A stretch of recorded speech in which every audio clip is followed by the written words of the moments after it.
Hi, everyone. Welcome back to the Change Your Mind podcast, where we explore personal development, spirituality, and science. I'm your host, Kris Ashley, and I'm really excited for my interview today.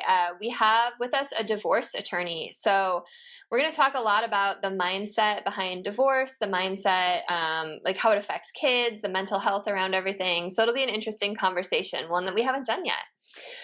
First, couple quick announcements. Head over to the links in the show notes. You're going to find a lot there. You'll find updates on all my projects, ways to connect with me, ways to connect with my lovely guest, ways to sponsor the podcast.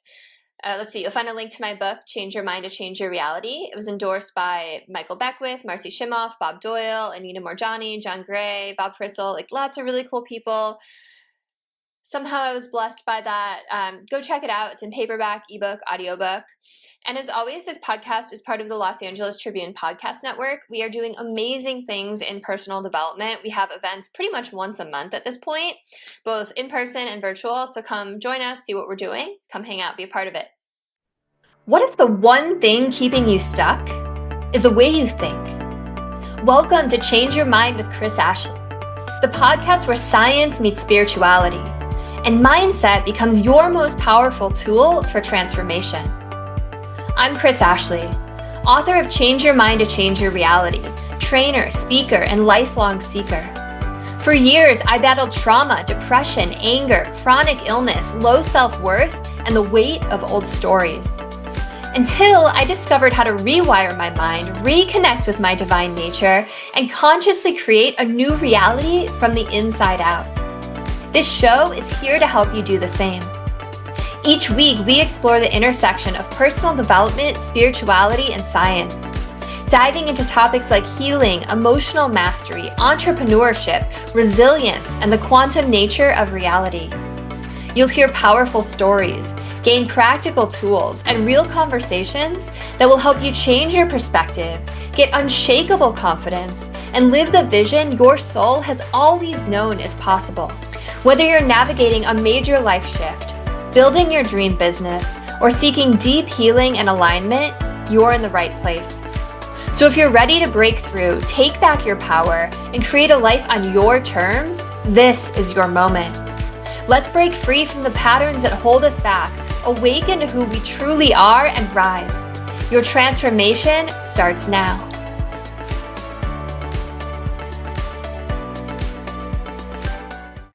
All right, with me today, I have Rhonda Crabtree. So Rhonda is one of the top family and divorce attorneys in the country who is based just outside of Nashville. She has over 20 years experience practicing law, and prior to having her own practice, she worked in the mental health space. She is also a mother, grandmother, and is all about giving advice to people and helping them out no matter what. I love it. Welcome, Rhonda. Thank you for having me. I'm very excited you're here. So I always start my episodes off the same way, and that is by asking my guest, what is their origin story? So what is it that made you want to go into mental health? And then what is it that made you want to switch to become a divorce attorney? Well, I actually always wanted to be a divorce attorney. I wanted to be able to advocate for people, and I found that I did that in mental health as well. That's what I enjoy doing, is being able to be the voice for people that I feel are not being heard or are unable to articulate what their needs are or what their case is. Where do you think that stems from, that desire to advocate for people? Well, I just found people when I was a little girl.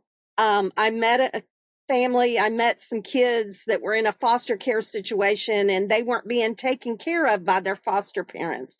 So I felt like they needed somebody to step up and to advocate for them and tell the people that were paying the bills that shouldn't be going on, that those kids had needs and those people were just taking the money and not taking care of them. That's really horrible, especially like seeing that as a kid when you're so powerless yourself. Obviously that had a lasting impact. Did they end up being okay? They're okay as far as I know. Of course, it's been quite a few years since I was a kid. So, but they were fine in this situation. It was, the situation was a minimal caregiving situation. So they got enough to survive till they were adults, but I just felt like things should have been handled differently. As a mother of a young child, that really hurts my heart. Yeah. It's like it's very hard to just hear about anyone doing anything bad to a kid. Yeah. Like they're just so innocent and pure and just worthy of love, Yeah. deserving of With love. But adults are too, but there's something about kids, right? Right. When I'm in court and I hear somebody trying to advocate for themselves, and not have counsel or not have someone else, it just bothers me deeply to see that happen, because I know that if they knew how to communicate to the court and communicate their needs, that they may get a different result. And I found that when I worked in mental health. When I worked in mental health, there was a young lady one time that she was probably about 20. And she kept going to the doctors and kept going to the doctors, and they thought that she was a drug addict and that she was seeking pain medicine. But I kept on advocating for her and insisted she go to the doctor, and she wound up having a severe medical condition that was causing fluid to back up on her brain. And because I was at that time a case manager for adult mentally ill, I was able to keep on pushing and showing them that she was not a drug addict. She was not seeking pain medicine. She was seeking a cure, something to fix what was wrong. And if she had not got treatment when she did, she would have been blind. So it was really a very needy situation. That's so infuriating. And I feel like you hear so many stories of that with just trying to seek medical care and having to really advocate for yourself, and doctors brushing people aside, and especially women, right? So Yeah, much gets even said to, like, oh, it's in your head or it's stress, right? right. When there's very real things happening. So let's talk a little bit about divorce. Like, from what you've seen, what is the mindset around divorce, right? Like when people like come in, what is their mindset? When they're done, what is their mindset? Like how does that change them? Well, when they come in, people are all at different stages. And I always explain to them, some people come in and they're only thinking of the good times. Some people come in, they're only thinking of the bad times. And they're not looking at the facts. When you're getting a divorce, as far as my job goes, my main job is to make sure that they get what they deserve. Because one time I had a woman come in. I started to say young lady, but she was about 60, and she just wanted to give everything to her husband. And I'm like, you realize that you are going to be retiring in a few years and you're going to need money. You can't. And she had been working minimal jobs and she didn't have a retirement base. I mean, I needed to be able to advocate for her, but also advocate to her about what her needs were going to be in the future. And then I have the family that comes in with children. Some people have a strong tendency, it's my child, and they forget that the other person also has rights to their child. And I need to explain to them and encourage them to see it from both ways, because if we don't do that, our children are going to be messed up. Children need both parents. If that parent is healthy and able to care for them, then they need those both people in their life, or they're going to be screwed up adults. Yeah, they really do. Why do you think most people get divorced? I think they quit talking to each other.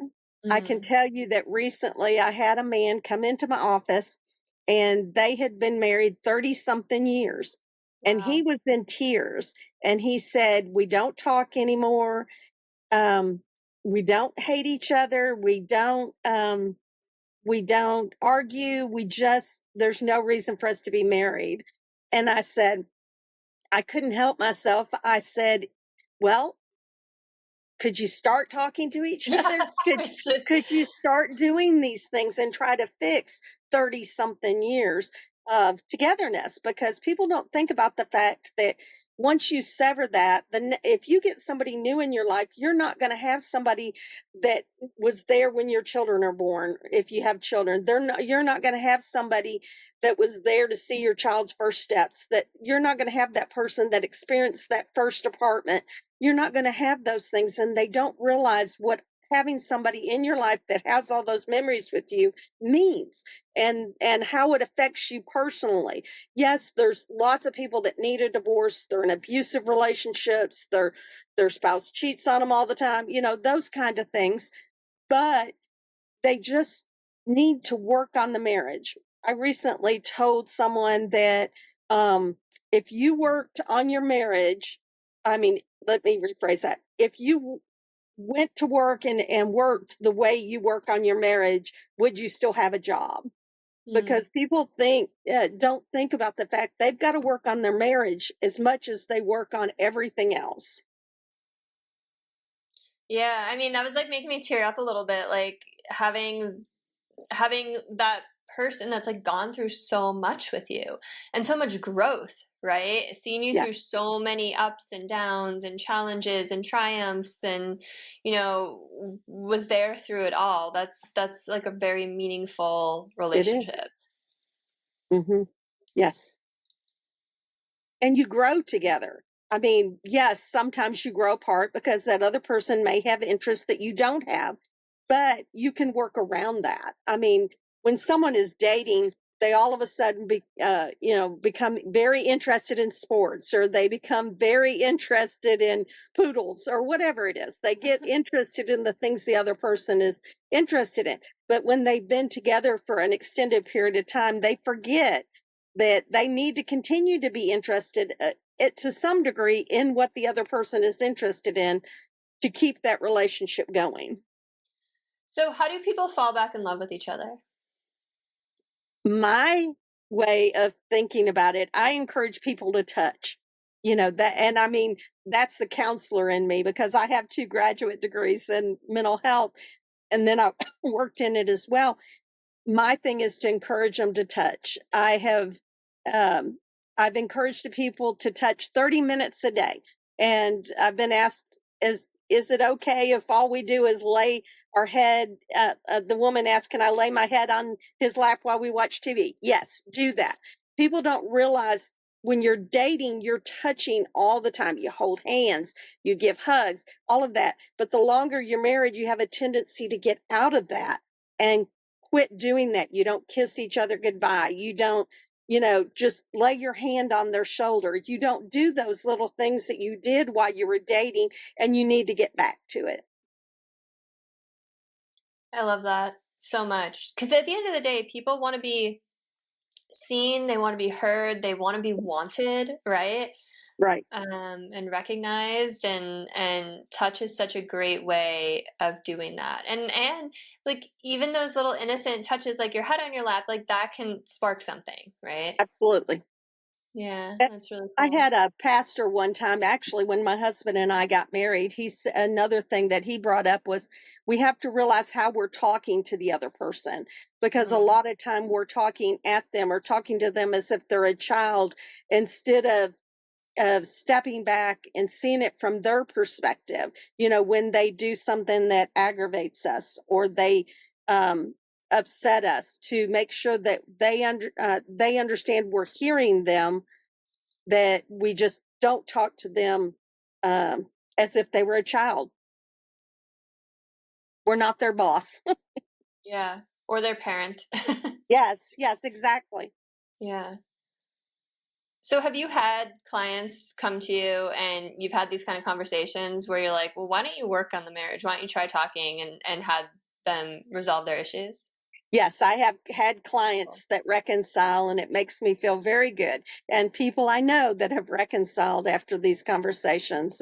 And I remind myself daily in my own marriage, that's just a big thing. Um, my husband will get on my nerves, but that's not a reason to just walk out the door. We have fun together. We make little silly things fun. Yeah. A lot of times, like I hear I see all over like Instagram and stuff, like marriage is a lot of work or relationships are a lot of work. And I've been with my husband 14 years and I honestly have never felt that way. That's wonderful. There's just like a lot of ease there. So like is is there that idea that like when you're with the right person it shouldn't feel like work? Or I'm sure like all relationships like have their ups and downs, like totally, I'm not denying that, but like Right. overall, if there's this sense of like constant work, does that mean you're with the wrong person? Or does it, like, what does that mean? Well, I personally believe sometimes it is because you're with the wrong person, but I believe that it's your mindset. It's just Mm. like I said, my husband sometimes gets on my nerves. Well, I have to realize that that moment isn't the end of the world and go back to the things that make me happy. So if I only thought of the ways he drives me nuts, then we would have a terrible marriage. But instead, I think and encourage the things that we enjoy and that make our marriage good. That's such a good point because people act the way that you expect them to, Yeah. first of all, right? It's literally like quantum physics, the law of attraction, all of that, right? Like if you're seeing the negative side of someone, that's what you're going to keep getting. Um, but also like there's so many ways to view someone. I teach a lot about forgiveness, and this is how I one of the ways I teach forgiveness. It's like you might have turned this person into a monster in your mind because you're looking at them through this lens, but like how do the people who love them, like how do they see them, right? Like what good have they done for the world? What good have they done for other people? So there's always different facets of someone. Go back to that old thing where people said, count your blessings. Well, it goes for that for a relationship too. Look at the things that they do that are right and encourage those things. If we are always telling them what they've done wrong or always told them what they've not done at all, then we're not encouraging the positives. It's just like with the child, and you don't want to treat your spouse like a child or a relationship like they're a child, but when you're encouraging good behavior with your child, um, if you're yelling at them all the time and calling them bad, bad names like you're bad or you're a brat or any of those things, then we're not we're pulling them down and they're going to act the way we encourage them to act. Exactly, because no one wants to be treated like that. And eventually they get to a point where it's like, all right, you're going to call me lazy or whatever. Like, I'm just going to be that way, right? Because Well, you're making me think of like gratitude too. Like listing out the things that you're grateful for would be like a really great exercise, right? yes, In your absolutely. person. Yeah. Yeah. Yeah. And letting them know that. See, so many times we'll tell somebody at work or a friend or something, oh, my husband did this for me today, or he cooked dinner last night or something, but we forget to tell our spouse and let them know that we're grateful that they cooked dinner and that we told others. They want to know that we're not just complaining about them, that we're telling other people that they are doing these things. That makes them feel good about themselves. But if they feel like all we're doing is telling them, oh, my husband didn't take out the trash last night, and those things, or my wife didn't pick up what I wanted from the grocery store. She forgot everything I wanted. She must not care about me. Those kind of things. If we're saying those kind of things and they feel like that's all we're saying, then we're not encouraging the positive things that they are doing. Can I just say, I feel pretty strongly about this. You should never be talking about your marriage with other people. I Like, just understand. period. I actually have a neighbor, and it was like the first time I met her. She sat down at the table. We were at a barbecue at my other neighbor's house. She sat down at the table with me and a couple women, and just immediately started just like trash talking her husband, who was like 15 feet away, and it was so Oh, annoying. wow. In It was front so of annoying. him, even. I mean, he Yeah. was like earshot. But Now, the only time it could but be a positive thing is if you're talking to somebody that will confront you about what you're doing and tell you and encourage you to not do those things. But most people don't. I give an example, and it's a terrible example, but it's the best one I can come up with is if a guy goes to work every day and tells what his wife did, and his coworkers say, well, I would beat the blankety blank out of my wife if she did that, then a lot of them will go home and do that. And it's because that's what's being reinforced, and they're told that's what people do. And so, if somebody is bad mouthing their spouse and the other person bad mouths their spouse, then they think that's normal. And it should be the other way around. We should be encouraging each other to think of the positive things instead of all the negatives. Right. And like the way I see it is it's like you and your person are a team, right? Absolutely. It's like you versus the world. Like that's how it is with my husband. It's like we have each other's back no matter what. Like I could Wonderful. never imagine even like calling up a best friend and like complaining about him. Like that's just like so far out of my realm of what's normal. It just blows my mind. And I imagine there's a decent amount of people who do that, right? Oh, absolutely. I think there's too many that do that. I think that society talks badly about our spouses rather than telling people the good things about our spouses. I wonder if that's also because like people don't want to like brag, right? Like cuz you never know what's going on in someone else's relationship. Like you don't want to be like I got this amazing day for Mother's Day and like where the whole day was planned out and I got a massage. Like you don't know. You don't want to like make anyone feel bad, right? So I can understand a little bit. Um Man, I don't know. And if society would change and become excuse me, become the society where it's encouraged to tell the positive things instead. I think if see so many people go to work and hear the negatives about the other people's spouses, they don't want to tell the positives about theirs because, like you said, it sounds like they're bragging, but they feel like it's wrong to say something positive instead of the opposite. Yeah, that makes sense. I forget his name. There is this like very famous divorce lawyer on TikTok. He's really great. He's like very viral. Mhm. But one of the things he said is he's like, I can immediately tell when when a couple is gonna get divorced, even if it's like years down the road, by like one sign, and that is that they roll their eyes at each other. And I'm Oh, curious what your thoughts on that are. oh, that's awful. Yeah, I've never thought about that. I'd have to think on it. I'm trying to picture a couple that I know that does that, but that is just so rude. I mean, you just can't do it. I mean, but I just don't think we respect I don't think we respect our spouses or other people as much as we should. I think it's encouraged for people to be rude, and so that boils over into our relationships. I really do. Um, it's sad. Yeah, it's rude and it's disrespectful and it's Yeah. totally just blowing them off. I don't know. Yeah. Whatever they have to Well, say, their opinions. I'm trying so to think if of you what that think about was. to the vows we usually say when we get married, love, honor, and whether you use the word obey or whatever it is, but honoring your spouse is not talking poorly about them and saying things that are rude and encouraging other people to think those things about them is just wrong. Yeah, absolutely. Have you ever had anyone that has gotten divorced that was a client that regretted it and tried to like reconcile after? I have had clients try to reconcile after. I've known of people that have gotten remarried, but I don't oftentimes see my clients after they are after a case is over. They usually move on, and I'm not on their minds very often.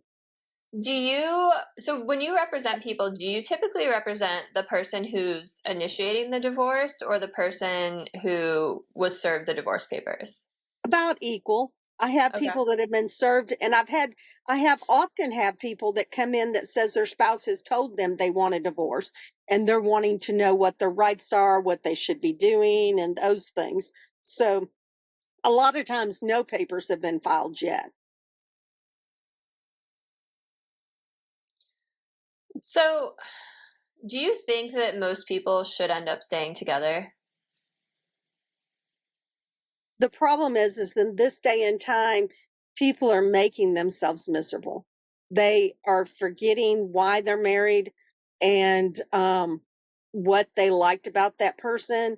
So when they stay together, when they make themselves stay together, they're really making the other person miserable and making themselves miserable. And I hate that. I don't, and I tell people I'm not here to get you, to help you get a divorce or make you get a divorce. I'm here to help you through the process. My job is to make sure they get what they're entitled to, that they're treated fairly, and that we get through the process. It's the divorce is just a fact that we're doing. Because I do think that most people could work it out if they just took a moment. Yeah, so it's like an impulsive thing. And like we've kind of been talking about, things have probably been like piling on top of each other and like reached a boiling point, right? And Right. you're like, it's easier to just walk away at this point. Yeah. And of course, like listeners, this is not talking about people who are like in abusive situations. Oh, no, never. Yeah.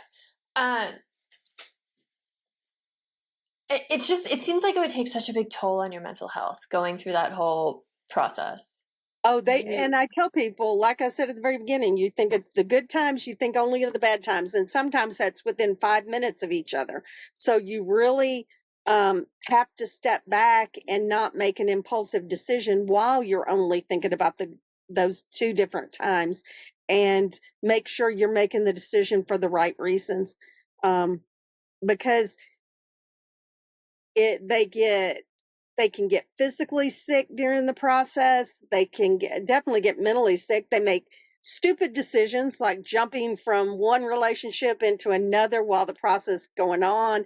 And that person will look like just the best thing since pumpkin pie, but they're not realizing that they're going into it with from the wrong viewpoint. They're comparing them to their spouse, and while their spouse may not have been the best person in the world, they may not have been the worst person either. This person can, the old adage, the grass looks greener on the other side of the fence.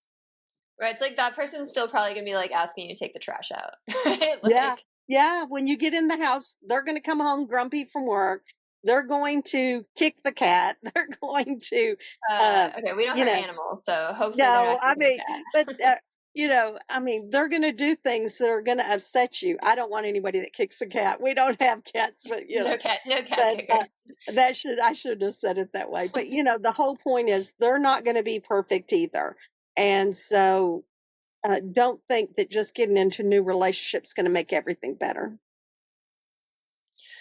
There's that kind of like cliche saying that, like, let me just think about how it goes. It's like, you shouldn't, until you're like truly loving yourself and healed, like you shouldn't get into a relationship. Do you think that's true or not? Absolutely, because you need to really take time and figure out why you got a divorce. If you're because it may have been you. You need to remember you don't need to go and mess up another relationship because you didn't take the time to figure out what caused that divorce and to accept responsibility for your part in it, because so many people want to blame it on the other side only and not look at what they could have done differently. I think that's a really good point. It's so easy to play the victim and to blame other people for everything that goes wrong, but divorce is a two-person thing, or marriage is a two-person thing. I mean, like, Absolutely. it takes two people. Even if one did something terrible, like cheat, it still takes two people to have gotten to that point, right? Absolutely. Yeah, because not everybody that cheats was, there are people that were caused to cheat by the way they were treated by someone else. So I'm not giving them that excuse. It's just a fact. And so the spouse needs to look at, what did I do that led to them to this? And it may not have been anything. There are people that are just going to cheat, and that's just a fact. But if you had an impact in that, then you need to recognize it before you get into a new relationship. Yeah, I would imagine that most people who are in happy, healthy relationships aren't going to cheat. Oh, absolutely. I agree Yeah. 100%. But I also think that you have to um, watch what interactions you have with somebody whether it be male or female. I do think that people put themselves in the wrong situations and sometimes cause it. Yeah. Yeah, totally. Without like intention too. Absolutely. What percentage of the population gets a divorce these days? I don't know that answer. I'm sorry. I know I'm a divorce attorney, but I'm gonna I'm I, gonna I'm gonna ask ChatGPT right now this is because I'm good. just curious.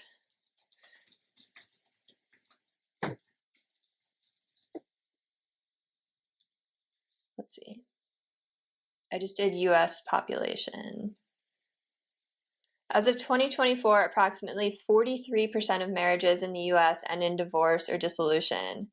Wow. I'm getting close to half. Yeah, that's pretty crazy. But of course, How there's a lot few? of the population that's been married more than once. So, you know, Yeah, so divorce rates by marriage order. First marriages, about 41 to 43% end in divorce. Second marriages, 60 to 67% end in divorce.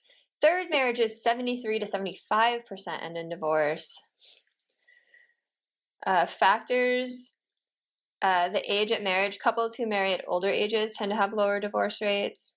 Higher educational attainment is associated with lower divorce rates. Higher income levels can reduce financial stress, potentially lowering divorce risk. Some studies suggest that living together before marriage may affect divorce rates, but yeah, interesting. That's yeah, but crazy. you have all the people that live together and then split up and aren't included in the divorce rates. So, Right. Yep, I've had one of those. Which I think you should live together first, right? Because you want to, and you should vacation together first, right? well, vacationing together, I can see because seeing your spouse or your future spouse around other people impacts things a lot. Yeah, like how do they behave in a restaurant, right? And in a traffic jam and Mhm. Yeah, exactly. Yeah, I mean, just thinking back to that idea of like becoming like a healthier version of you and loving yourself before getting into a serious relationship. Like also just like asking yourself like why are you looking for a relationship right now? You know, like I know people who just don't want to be alone, and so yeah, and they've had trouble like finding a person, so the first person that like gives them enough attention they go for, even if that's the wrong person. absolutely. Because people aren't thinking before they marry about having like interests and like to do certain things.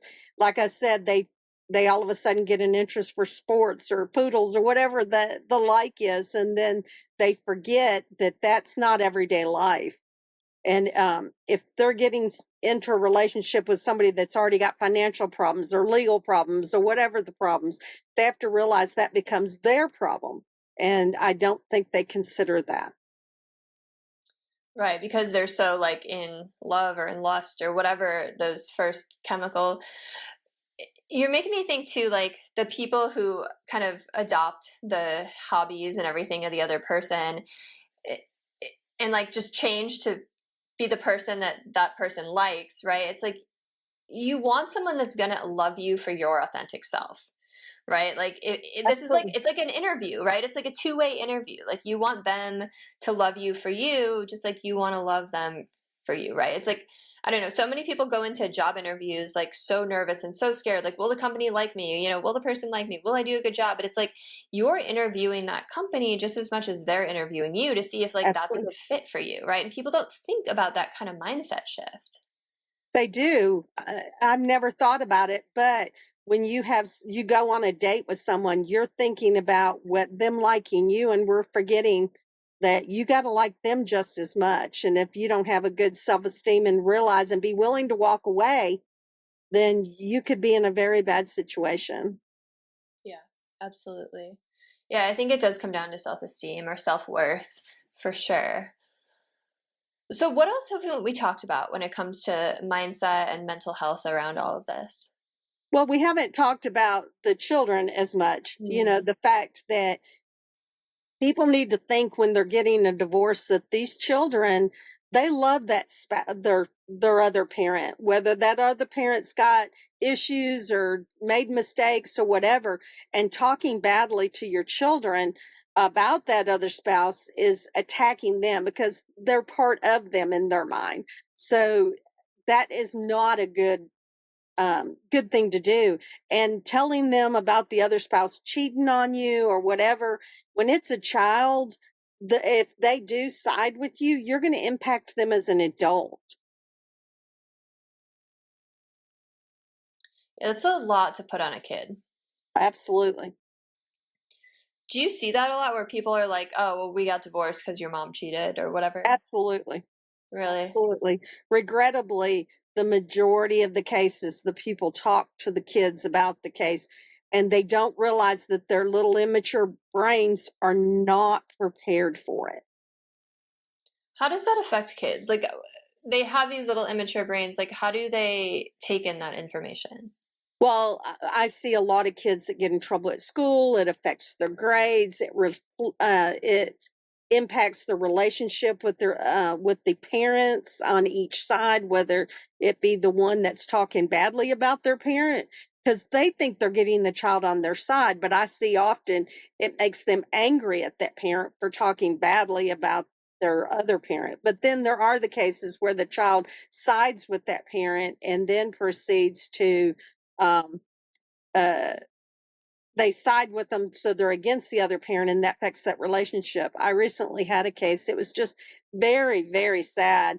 The Every time the other parent would go into the counseling sessions and say negative things about the other parent in front of the child to the counselor, and I don't know why the counselor allowed it to happen, but they did. And it just ruined that relationship. And I foresee that when they're adults, things will hopefully get better. But um, our parents are our image of the world. And when we see a male person acting poorly or a female person acting poorly, we have a tendency to believe that that's how that gender works, and it can affect relationships in the future. And that's just a bad way to start a life. Yeah, that's really well said. You're making me think about how when you were talking about a lot of times it's the parent who is talking bad about the other one that the kid ends up turning on. That's how I feel about people who gossip. Right? It's like when people gossip, it doesn't make you like them better. It makes you be like, oh, they're just going to talk shit about me one day too, right? Yeah, Like, yeah, exactly. yeah. Yeah, good point. So is there anything else you wanted to get out there to listeners today? With children, the big thing is just to remember that child has two parents. And yes, you want to have time with that child, but so does the other parent, and they have rights too. But the child has needs; they need both parents. And the flip side of that is that parent needs their own time too. If I tell people often, especially women, they'll have a tendency to want to say that they call it first right of refusal. If the other parent's not available, I want to have them. And I understand the premise behind that. And a lot of times it's a really good situation and needs to happen that way. But then they make themselves the other person's babysitter. And that other parent needs to step up and take care of that child as much as the other side does. So it's important that people allow themselves mental health time, whether it's going out with friends or they don't need to constantly be picking up all the pieces all the time. I think that's a hard thing to do as to yes, I totally agree with you, but it's so hard as a parent. Like I just think about like my little 16-month-old. I'm just like, oh, it's so hard knowing like even like when the grandparents watch him for a night, but it's like that release of control for sure. Yeah. Well, there was lots of nights when my daughters were little that I wound up at the grandparents' house because I couldn't handle them being away. But it is important to have you time. You can be a better parent if you get some relaxation as well. Yeah, totally. I just think it would also be such a stressful thing if you're divorced and sharing custody, like not knowing what's going on at the other house with your It is. kids, especially if there's a new person, a new marriage, new siblings, like you just don't know. Like that's got to be such a stressful thing. It is, and people need to consider that when they're thinking about getting a divorce, Mm. because I tell people you're not going to like it when there's another person on the other side telling your children what to do, or your children are with them and doing all these fun things that you're not getting to do. It's going to impact you mentally. So that's a factor to consider when you're deciding whether to work on your marriage or to move on. Yeah, all of that. And also, like, they might have a different parenting style, Oh, absolutely. which is just like, yeah, all of Yeah. that is very stressful I to think want my about. child to go to I want my child to go to bed at 8 o'clock and eat healthy foods, and they're like, "Oh, you want to eat potato chips for dinner? Go right ahead." But it's their house, and it's not your decision. Yeah, that sounds horrible. It would be All a of that sounds, horrible thing to live through. Luckily, I yeah. never had to do that with my daughters. So, Yeah, I'm never gonna have to do it either. Well, thank you so much for all of your insights. I like how this just really turned into a conversation about, how to have a healthy relationship more than anything. And I think that's really helpful for people. Why don't you take a moment and let people know how they can connect with you? well, my office is Rhonda Crabtree. It's located in Ashland City, Tennessee, at 150 South Main Street, and my phone number is 615-792-2885. You are the first guest I've ever had on that gave their address and phone number. So Well, I'm sorry. no, no, no, no. I love it. Well, I mean, I think it's because the business you're in. Most people are like, here's my website, here's my social media. But no, I mean, if you want a divorce lawyer, you want to be able to contact them. So it makes sense. Absolutely. Do you work with people outside of Tennessee? No, I don't. I'm only licensed in the state of Tennessee. Okay, very cool. All right, awesome. Well, thank you so much. If you are listening, send this to someone you think might need to hear it. Like, comment, share, subscribe, all the things, and I'll see you next week. Have a beautiful rest of your day.